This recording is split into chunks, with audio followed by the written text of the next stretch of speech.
beauty and minsan yung emotional po natin. Very good. So art is the expression of man, of course. Na doon nakikita yung beauty. Okay, very good. I think may isang nag-raise ng hand. Sino yung isa na yun? Nawala dito sa record ko. Rachel? Rachel Ann. What is art? Ma'am, ano po, for me, art is an expression of a creative imagination po.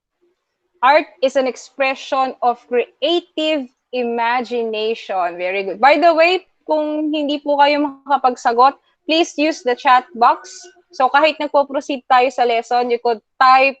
Minsan may mabagal tayo mag-isip. Type niyo yung sagot niyo sa chat box kasi it will be considered as your recitation.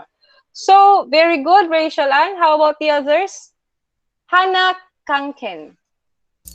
Yung art po, pwede rin siya maging literature, dance, or music, or paintings po.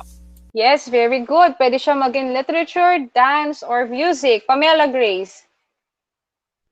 Art po, ito po yung activity or product na ginagawa po ng tao with different purposes po. So, depende po sa purpose nito.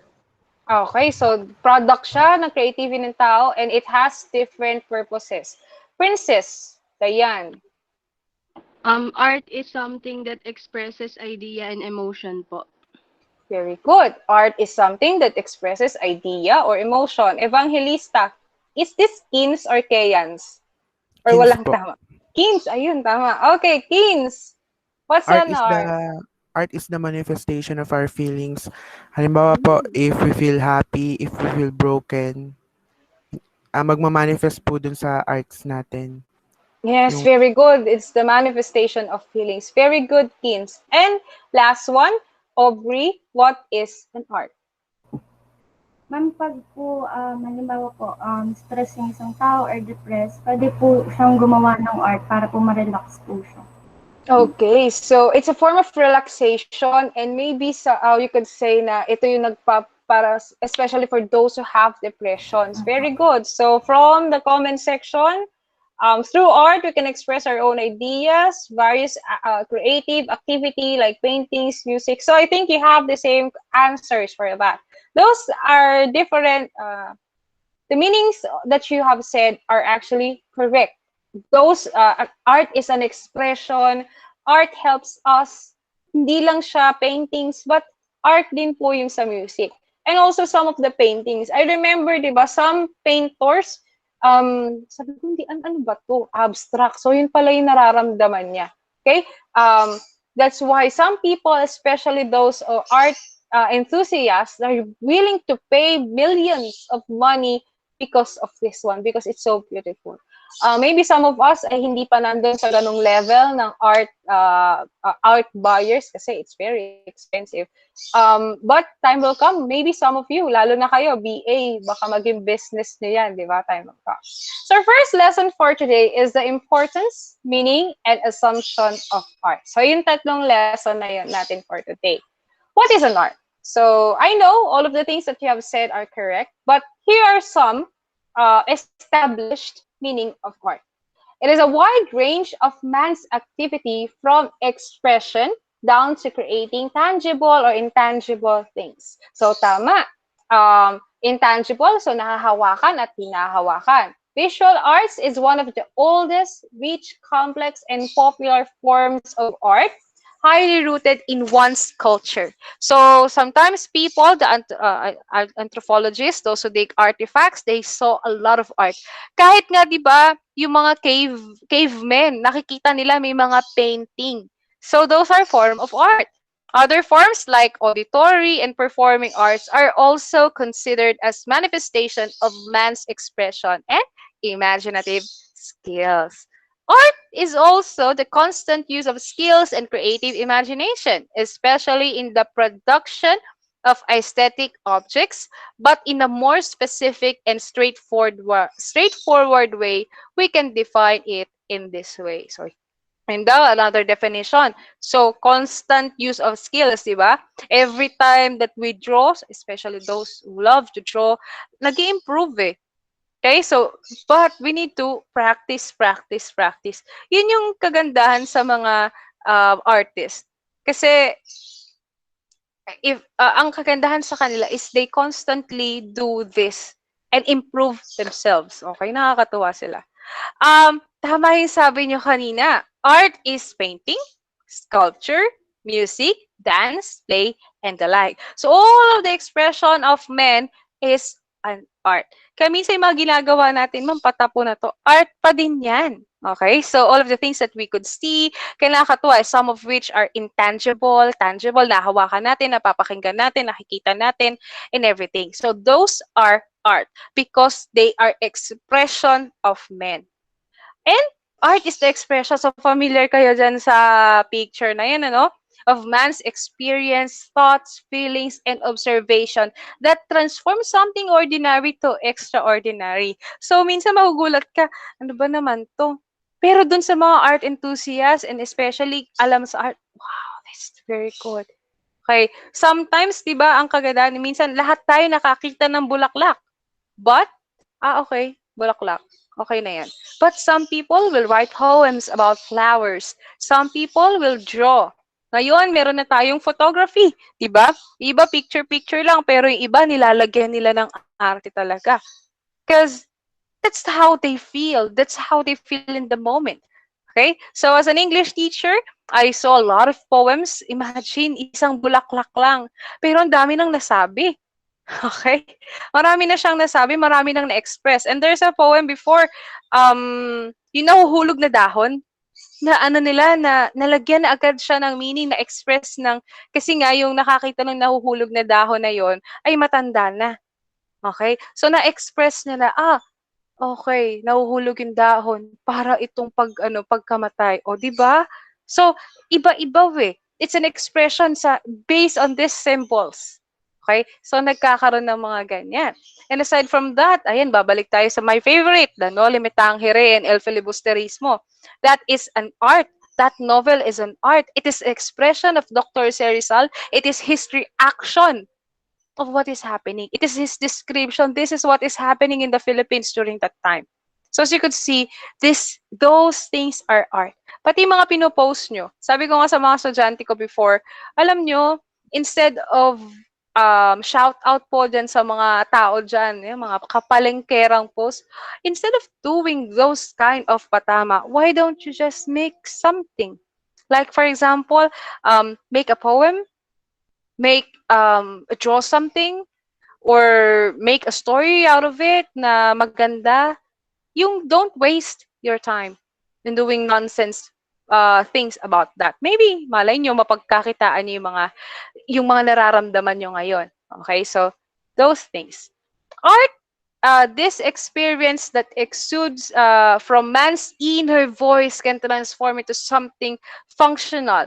Artworks that lift one's spirit allow others to experience aesthetic, significance, pain, sorrow, confusion, and other emotional power, or even helps us appreciate beauty.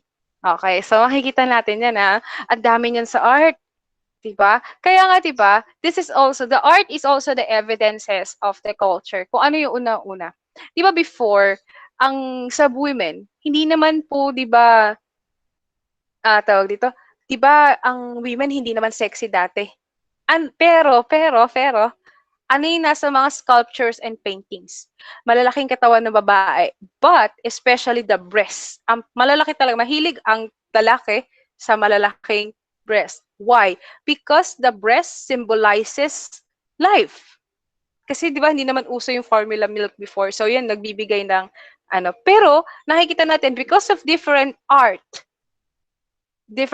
na, nung araw pala, hindi pala sexy, hindi pala payat ang gusto ng tao, ng lalaki specifically, kasi more on, nung panahon, more on, ang gusto ng kalalakihan. But, this is the beauty before. Ito yung beauty, ito yung maganda. Because of that, because of different sculptures, nakikita natin. And aside from that, in Greece, ito, sabi nila, bakit po yung sa mga Greek, maliliit ang mga ng lalaki? The penis of the guys. Hindi nyo ba naiisip yun? Anyone who would like to share, bakit sa mga sculpture, sa maliliit ang penis ng lalaki? Do you know why? Sa Greek sculpture. Meron ba anyone who could turn on their mic and say why? Do you have any idea?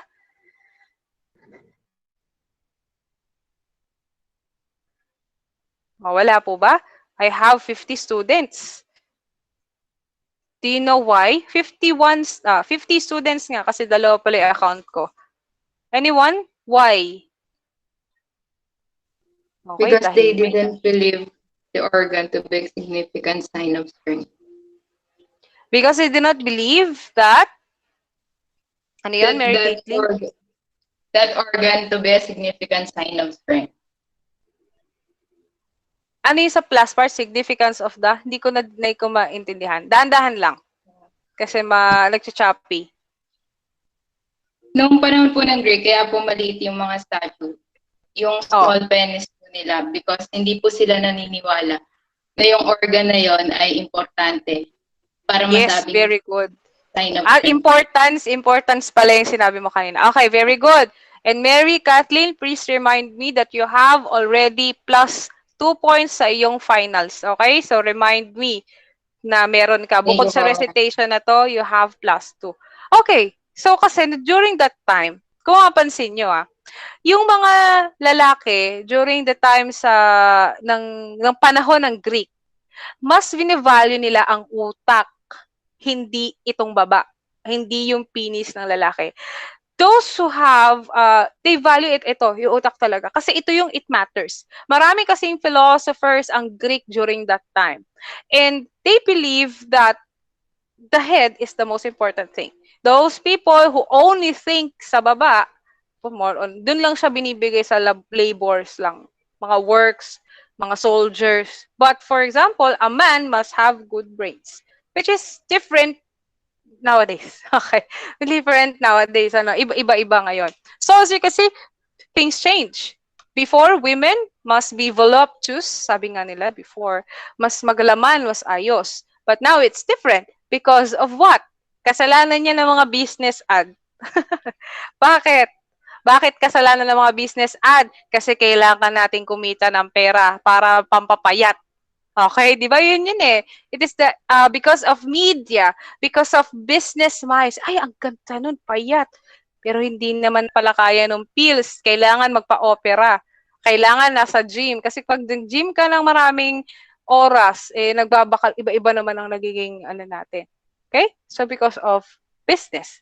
But before, as you could see in art, it is evident that women before are like that. Which is better before. Okay? Art is derived from the Latin word ars, not with iha, kasi sa British ars is as. Ars, which means ability or skills or man-made. So, ibig sabihin, ang art is man-made. And from the Italian word artist, meaning craftsmanship, mastery, and inventiveness. So, it's about man, his craftsmanship, his mastery, and being innovative, inventiveness. Okay, so there are different assumptions of art. Art is rooted in culture, art is universal, art is not in nature, art involves experience. So let us discuss, ano ba yung first assumption? Sabi dito, art is rooted in culture. It ties up our present from the past and connects us to the future, which is very true. Okay? Present, past, and future. We check, bakit ba kasi nag-uubos tayo ng pera dyan sa mga pagdidigdig ng mga nangyari sa past? Because it's very important for us. Because without knowing the past, we cannot live the present and we cannot proceed with our future. Okay? So as independent of one's culture, artworks serve as a form of communication, of ideas, and emotion, perceptions, or even passion through political, philosophical, and spiritual matters. So, as you can see, this political, philosophical, spiritual matters, we usually use art para every culture, meron silang mga different ways, poems, paintings, sculpture, that has something to do with these different areas. So, ano yung perception nila? Okay, for example, Sa spiritual matters, bakit ba hanggang ngayon sa Philippines may mga anito? So sculpture, wood carvings yan. Because people believe na swerte ito. And we could date back in history yung mga different images that we have, part yan ng culture natin, na mga masining, in Tagalog, masining na culture natin. Art binds the identity of one's culture, which make them unique from the rest. Okay, so you could see, diba, nakita natin, mahilig kayo sa Korean drama ngayon. Sa Korean drama, you could see the different beautiful women, especially dun sa mga old, diba, kung ano nakalagay sa ulo nila. Okay, ang ganda, diba? Sa Chinese naman, yung mga damit nila. So as you could see, this part of the culture and a heritage. Sa atin sa Philippines, di ba? As you could see, since mainit sa atin, tropical, and we're soldiers, more on bahag.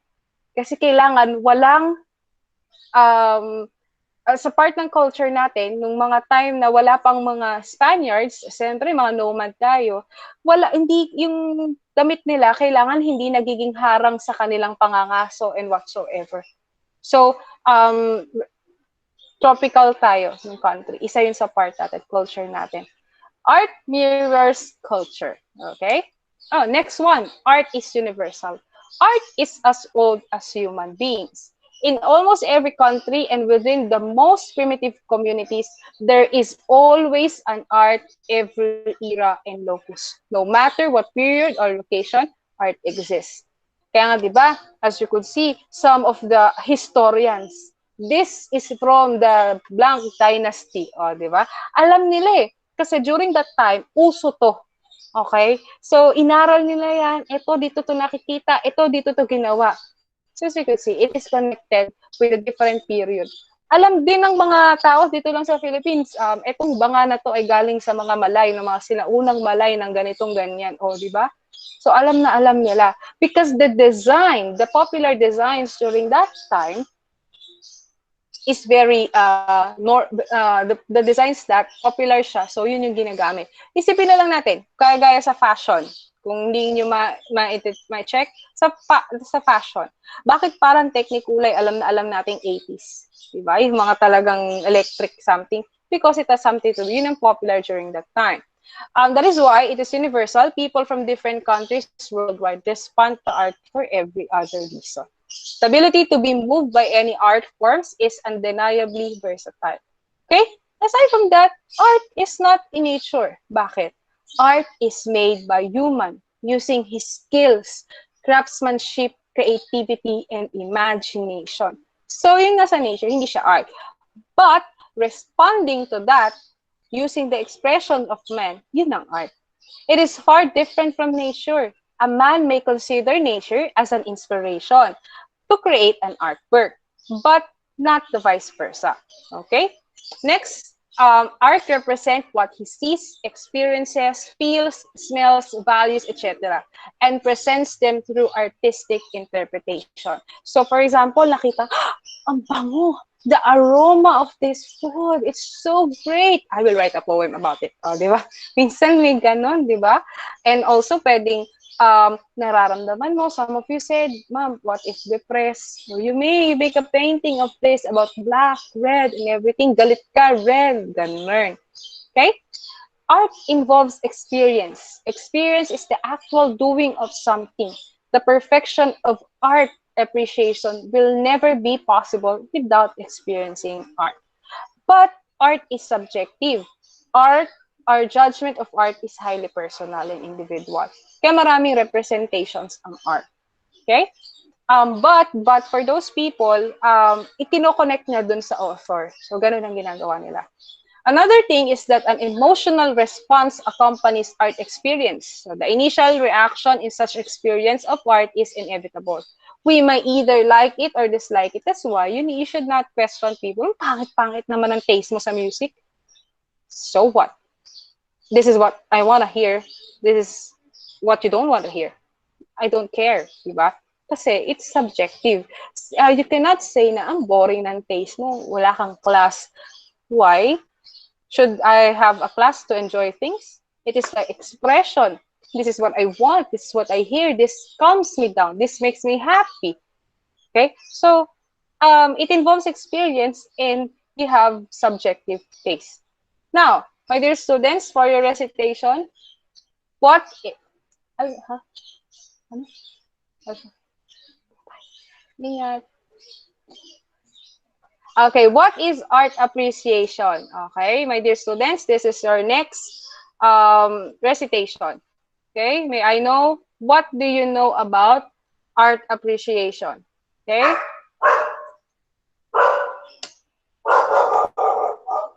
Teka lang, tumatahol ako. Anyone? What is art appreciation? Ma'am, Yes? ma'am, centers on the ability to view art throughout history, focusing on the cultures and the peoples and how art developed in specific periods. Ma'am, nakamute po kayo. Thank you. So very good. Talagang ipinasok mo na yung napag-aralan natin. Very good.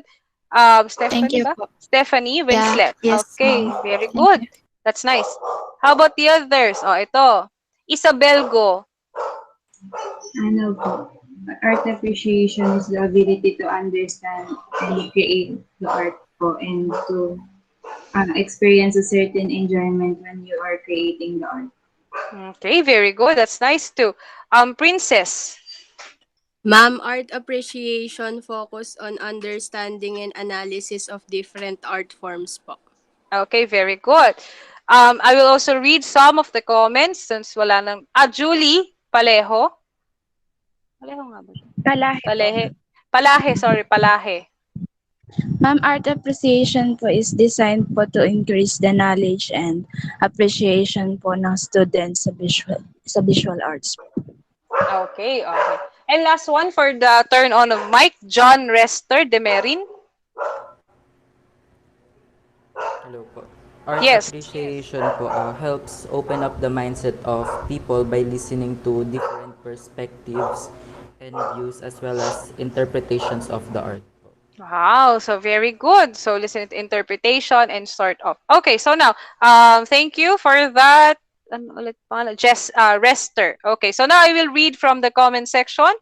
Art appreciation stimulates through an analysis. Very good.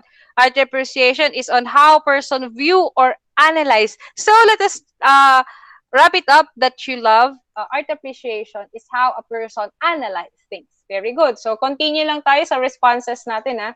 Parang DJ lang. So continue on our responses. We shall proceed with our next. So the rest, bumawi din kayo. Parang same people yung nakikita ko agad na nagre-recite. But don't worry, you will have your time. Okay, so let us have the definition of the module. Okay, all of your definitions are correct. Kasi kayo yung nakaka-appreciate eh. So tama, yan. But let us check the definition from the module. Kaya lang, ayaw niyang mag-share. Wait lang. Or mabagal lang sa akin. Wait lang po, baka hindi ko nakikita. Okay. So, present now.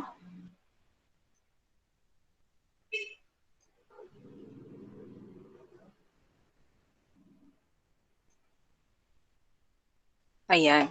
Okay. So, art appreciation, ayan, pasok, tama yung mga sinasabi nyo. It is the capacity to understand, so tama si analyze, art's works and experience a certain enjoyment in creating art. It deals with our encounter with the imagination, creativity, expression, and innovation. Artworks and the artist and how we are affected by it. So, tama lahat ng sinabi nyo. Nakadepende nga kasi yan sa inyo. So, pag iniisip mo, ano ba yung mag-appreciate? Ito pala yon. So, it is your understanding, your analyzation about the art. Okay? As we hear or feel any artwork, we realize that something in the artwork is also part of our experience. Bakit? Kasi Art is the hide mo nga muna to. Art is the transmission of feelings the artist has experienced or the expression of the ineffable emotion of the artist. Yung hindi mapaglagyan yung emotion. Kasi my dear students, before you could make an art, tagal sa oras yan di ba? Matagal. But those people, the artist itself would like to share this to you. Kahit gaano kahirap gumawa, it doesn't matter. I want to share this to the people around me. So kasi ibig sabihin the art the feeling is very strong. That is that is the artist. Now, as you appreciate the art, you could feel this is what the person is telling me. This is what the artist wants to say. Okay? Ito yung gustong sabihin ng artist. Nafe-feel ko siya. Sobra siyang galit or napakalungkot. Di ba may mga ibang K-drama, I don't know if meron sa Philippine drama, pero may mga ibang drama, yun na lang, may ibang movies na pag nasa gallery yung isang tao, parang tinitignan niya lang yung art. Nakikita ko yun Sabi niya, parang ang lungkot nung parang ito yung nararamdaman niya. Tapos nasasad siya. Tapos, yung mga, since it is subjective nga, anong sinasabi nito? Picture lang to ng babae na nasa mga halamanan. Anong malungkot? Wala. Maganda. Green. Diba? Magkaiba. So that is the difference between a person who appreciates art and a person who just see the art. Okay. So tama yung mga sinabi nyo. Any artwork will prompt us with a valuable aesthetic emotion, admiration, and inspiration. However, subjective nga kasi sila. So some people will have strong emotions, some people will not have. Okay, now, for your next recitation, malapit na tayo matapos, don't worry. What is creativity? Okay, this is one of our last questions. And to answer that, I want you to turn on kayo ng mic kasi pa-project ko yung picture. To answer that, I want you to use this picture.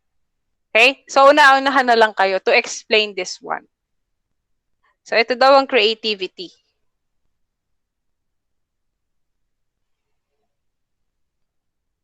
Okay? Okay, anyone who would like to check? Sorry, tinanggal no. Okay, the process of imagination, creativity, expression, and innovation. So, ano to? Anyone? Sige, di ko kayo nadidinig. What is that?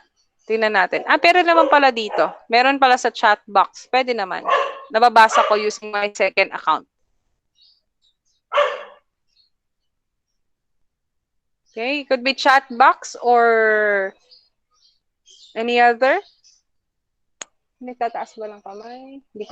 Try po, ma'am. Yes, Miss Garcia. For me po yung creativity, for example po yung isang tao, may tinitignan po siyang isang bagay na parang para sa iba po hindi naman po ganun ka meaningful. And then i-innovate niya po yung bagay na yun hanggang sa maraming ideas na yung papasok sa kanya. So doon po nagiging creative yung isang tao. Ayun lang po, ma'am. Very good. Very good. So sabi ni ni Andrea, ma'am, creativity is thinking outside of the society's norm. It is being able to express oneself in different varieties of arts. Thinking outside of the society's norm. It is the imagination or our original ideas.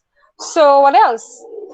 Creativity is the act of turning new imaginative things, ideas. Anyone who could, aside from the first speaker, ano natin yung picture? Try po, ma'am. Sino yung nagsalita? Wait, titignan natin. Okay, sige. What is that? Nasaan yung nagsabi magta-try? Opo. Okay, sige. Ayun, Christian Faustino. Ano po, yung sa picture po, parang yun nga po, yung sa experience po yan, parang information, questioning, experimenting with passion and commitment po. Yung doon po sa information, yun po yung parang yung yung mga na-experience mo po sa kunwari po, ano, sa buhay mo po, ganun. Parang pwede mo po siyang ano doon, ipasok yung experience. Tapos po questioning. Tapos yung questioning naman po, doon na po pumapasok yung parang ano, parang pag-i-imagine mo po kung paano mo to magagawa or what, kung pwede ba to. Kasi yung sa experimenting po, yun na po yung ginagawa mo po yung sa imagination mo po. Kumbaga ginagawa mo po siya ng material of kaya po tunay. Tapos po with passion and commitment. Hindi mo naman po kasi magagawa yung nasa experiment mo kung hindi mo po siya sasamahan ng passion and commitment kung hindi mo mahal yung ginagawa mo eh. Like, Okay, so very good. tulad po nung, ano, Yes? tulad po nung sa mga nag-freehand drawing. Kasi po di ba po yung sa freehand drawing wala po silang pinagagayaan. Opo. Nag-imagine lang po sila kung ano po yung mukha nung dinodrawing nila. Okay, tama. Very good. Wait lang ha. May Shopee delivery sa labas. Wait lang ha. Babalik ako.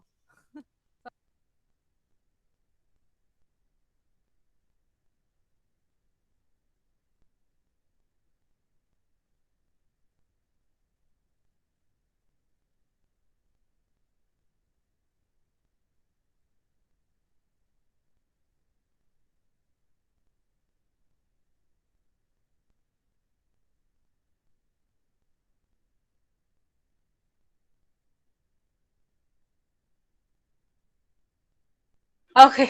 Sorry ah. Shopee is life tayo. Okay, so very good, Christian.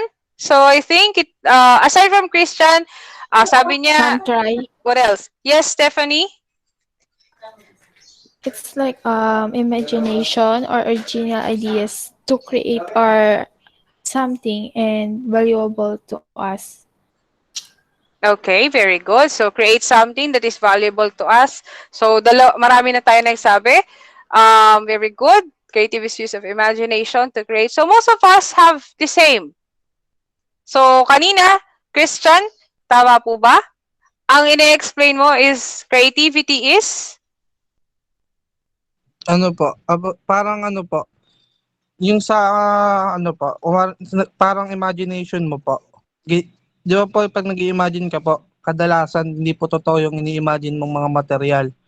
Mm-hmm. Parang sa pagdo-drawing po, sa freehand drawing po, wala naman po silang pinaggagayahang mukha or lugar. Tapos po, dinodrawing po nila yun ng gamit po yung imagination. Okay, very good. Okay, are you an artist pa? Nagdo-drawing ka ba? Dati po, ngayon po hindi na po marunong eh. Kulang ka na sa ano ngayon, sa time to practice. Okay, very good. So, thank you for your explanation. So, tama actually. From the process of imagination, we will start with synthesizing. Tama yung sabi nyo kanina ni Christian and the rest of the class. This experience is usually, since experience nga siya, hindi mo siya nahawakan, but you imagine it. Nasa isip mo. So, the experience, sinisynthesize mo, and you question yourself, pwede? Ano kaya kung, ayan. So, and then, it started to, after you capture your creative ideas, you dream, come up with great ideas on demand. So, na-imagine mo, ano kaya kung ganito? Ano kaya kung ganito? Ano kaya kung ganito? But some people, dito siya nagkakaroon ng problema. Just when they try to develop their idea into a full vision. So they're trying to experiment the things. Tapos, while experimenting, little by little, they create their own vision with confidence. Then afterwards, maker ka, pro, then you organize the work and gain the full control. So those are the different process of imagination, creativity, expression, and innovation. So some people, nagsisimula sila sa dito, nag-imagine, pero hindi naman sila, hindi naman din nangyayari. Hindi tapos na. Parang for example lang yan, parang gusto kong gumawa ng isang play. Okay? Tapos, ay wala na, tatapos na. So, synthesizing, experiencing because of the things. Ito, gusto kong gawing live story. Gusto kong gawing play yung love story ko. Okay, sabing gano'n, di ba? Tapos, inisip-isip mo, nag-imagine ka, you're dreaming na ito yung actors, ganito, ganyan. But not all people start to explore, make, and pro. So, that's the difference between the others because nagtutuloy-tuloy sila. Now, this is the end of your class. But before we end, first, let's take a picture. I have in your last recitation. Okay? For those students who would like to open their cameras, please open it for your attendance. Okay, so ang popogi naman pala naman at ang gaganda ng estudyante ko. Wow, thank you, Charles. Kahit nasa sasakyan ka, mukhang nasa labas ka ngayon, ay nandito ka pa din sa atin. Okay, so open your cameras and let's have a picture. Let's take a picture. 1, 2, 3, go. Okay, teka lang. Okay. Okay, very good. So now for your last recitation. Ma'am, meron na naman. I just want, before you leave the room, please write down your reflection. What did you learn today? Yun lang. This would be your last recitation. What did you learn today? And then you may now go. So, after writing your recitation, pwede na kayong umalis para alam ko kung sino inaantay ko. Goodbye, everyone. Have a nice day. And yun na lang. So, I'll be reading your reflection. Ma'am. Yes. Just Julie. Ma'am, Palahe. every Wednesday na po ba tayo magmi-meeting? Every other week. So, next week, ang imi-meet ko lang, discussion lang yun puro. Wala tayong recitation next week. The following week, you're required to come here. Yon, may recitation yon. Not all the time. So, pati yung SL students, may pahinga din sila. Na makikinig lang sila. Ganon. Okay? So, every other week. So, next week, again, I repeat, wala tayong discussion. Ay, meron tayong discussion, wala tayong recitation. Pahinga kayo. Okay? The following week, meron tayong recitation. Okay? Sige. Wednesday din po yun, ma'am. Ma'am, ito na po ba yung ano? Yes. Ano po yun, Evangelista? Every Wednesday na po tayo ng ganitong oras, 11 Teka, po. ito ba, hindi ba ito yung oras nyo? Ito kasi nakalagay sa akin. Ano ba nakalagay sa inyo? May I know? Baka magkaiba tayo ng schedule? Same ba tayo? Friday po, ma'am. Ha? Friday? Kaya pala nagtataka kayo. Kasi, ang binigay sa akin ni Sir May bago RS, na pong, may bago pong, tama lang po, ma'am. Tama lang po. Tama so lang po yung 10:30. 10:30. oras. Opo. Opo. So, okay kayo ng, kasi nga, sa dumaaga yung 10:30. So, okay lang kayo ng 11 to 12. O gusto niyo 10:30 na? Pwede naman. Usapan pala natin, nakalimutan ko. 10:30 na ba or 11 to 12? Para makapag-lunch kayo na maaga. 10:30? Do you like it 10:30? Pwede po, ma'am. Para Sige, po, sige. abutan ng lunch. Okay, sige, sige. Okay, para hindi kayo gutom na gutom, mamaya magluluto pa kayo, no? So, 10:30 to 11:30. So, I'll try my best to make it just 1 hour para may 30 minutes kayo to cook your lunch. Okay, ito na. The rest of the class po, you may now go para alam ko po kung sino yung mga inaantay ko. Okay, I've learned that art. Thank you, ma'am. Bye-bye. Appreciation. It will help us open up the mind. Thank you po, bye-bye po. Bye-bye, Thank- Stephanie. Thank you po, ma'am. Bye-bye, Garcia. Ability of human to express. I've learned how the essential art. I've learned that art is also... pangalan ng ano natin? Ay, ito pala. Catherine Joy, I will send you the transcription. Paki-add ako sa Facebook po ha, Catherine. Ano ba si Catherine? Yes po, ma'am. Noted. Oo. Nakapag ano ka ba? Na-check mo ba yung sa recitation ng mga nag-recite? Yes po, ma'am. Nahirapan ka ba? Hindi naman po. Medyo Masa- ngarag lang. Nangarag lang. Pero masasabay mo naman sa recitation mo mismo. Opo, ma'am. Okay, sige. Yes Very po. good. I really hope so. Baka mamaya, di ka na nakapag-recite. Yun lang po. Ito-try ko po, ma'am. Okay, very good. Okay na po, ma'am. Kamsahamnida. Kamsahamnida. Thank you po. Thank you din. See you soon. Thank you po, ma'am. Thank you din, Cabrita. Thank you po, ma'am. Bye-bye po. Thank you din po. Bye-bye. Bye-bye. Thank you po, ma'am. Thank you din. Thank you, ma'am. Thank you din.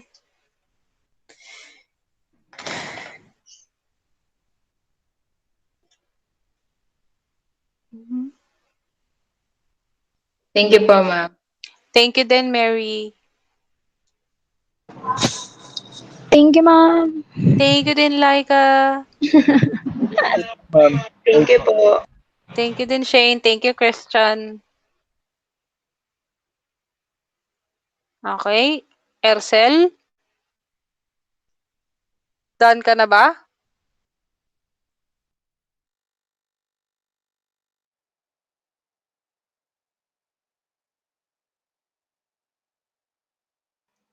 Ercel? Okay, so I think wala ka na dito. So I'll stop recording.